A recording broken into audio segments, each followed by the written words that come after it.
year 11. I guess time is kind of flown by. Does it feel like over a decade here in Tempe for you? Wow, a lot has happened. Been through a lot. Certainly some highs and lows, but it's been great. I had 2 kids, graduate college from ASU, and kind of built a life out here. So it's been really nothing but great memories, and it's been outstanding living out here.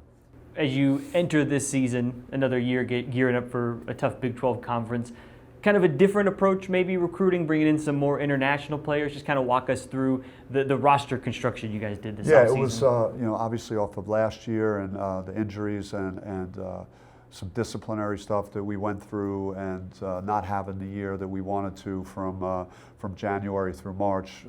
Had to make some changes and go in a bit of a different direction. And we felt like there was great value in some of these international players that have played at a really good level in Europe. And the game now is, the game of basketball is so global, and you could find these guys that could come over here and make an impact on what you're doing. How different is it, the international players coming in, because you'd said that they're a little older, maybe been coached differently than American prospects? How different has it, or have you had to adjust to them, or they adjust to you? What has that been like? Yeah, the biggest difference is, like, I would think the language stuff. I think there's that's fair. After a bad play, I'm hearing like French and Spanish and different languages, so dealing with that. But otherwise, they've been very well coached through their lives. European players just pride themselves in their basketball system on developing players to play the right way, and you could see that the guys we brought in have been very well coached and picked things up very quickly and have played at a good level, so they're not intimidated by the competition of the Big 12 or this level of basketball. You guys have a tough non-conference schedule, as you usually schedule some tough opponents, and included in that is the trip to Maui to play in the Invitational. How important is that trip? And that's a tournament you played in. I think you were MVP back in the day, right? So you have some experience out there. Yeah, it was a very memorable event for me. It was one of the highlights of my college career, getting to go play in that event. It's a very small gym. I remember it's like a high school gym almost, so it brings you back to those years that you were playing high school ball. But it was a lot of great players that played in that gym, and we were fortunate enough back in the day of winning that tournament, and that's the goal, with this group. So it's certainly going to be a fantastic trip. We're leaving a little bit early to go play Hawaii the week before, so we have a bit of an edge with the West Coast time change, and hopefully we could expand that advantage a little bit more. When you have so many new pieces like you are integrating this year, how important is a trip like that to the team building, the chemistry? You get basically 2 weeks in Hawaii together with the guys. Yeah, it's going to be great just doing that and spending that time and having those dinners and team meals and continuing the bonding of the group and bringing everybody together. But that's one of the more high-profile events too.